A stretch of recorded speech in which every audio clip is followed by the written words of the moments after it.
Уходящий 2023 год выдался непростым для всего агропромышленного комплекса региона, но со всеми трудностями удалось успешно справиться. Хорошая приживаемость новых культур, минимальные потери – все это результат слаженной работы различных ведомств и аграриев, где ведущую роль играют специалисты Россельхозцентра. Среди всех филиалов нашей страны и наш филиал в этом году по информационной части мы находились в третьем месте, по небюджетной деятельности также у нас есть рост. Ну и по госзаданию, как я сказал ранее, у нас никаких замечаний не было. То есть мы выполнили в полном объеме госзадания как по семеносству, так и по защите растений. Еще один этап успешно миновали. Испытательная лаборатория ингушского филиала прошла в этом году аккредитацию. Это обязательная процедура в соответствии с законом о семеноводстве. Смогли сохранить свой филиал, штатную численность. И, конечно, это очень важно для наших сельхозтоваропроизводителей, чтобы они у себя в республике могут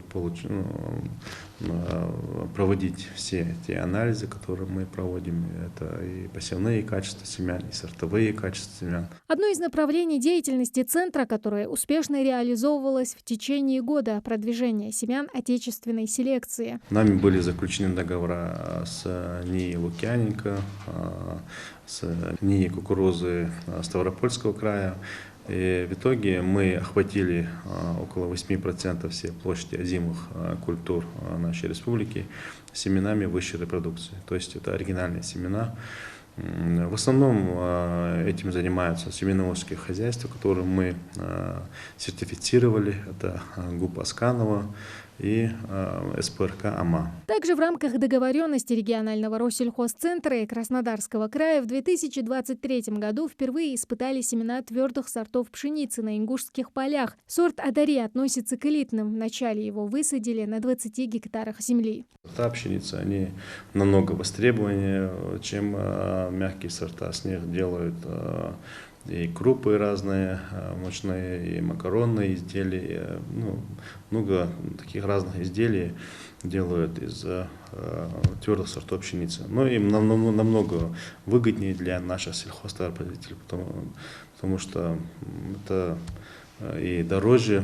Предугадать, каким будет урожай, сложно, зато легко провести предварительную проверку. Еще одна задача специалистов Россельхозцентра. Благодаря фитоэкспертизе они смогли контролировать состояние семенного фонда и решать вопросы его защиты. Где-то на 2500 тонн семян у нас выявляются такие болезни, как фузариоз, плесень зерна. В основном такие болезни у нас встречаются.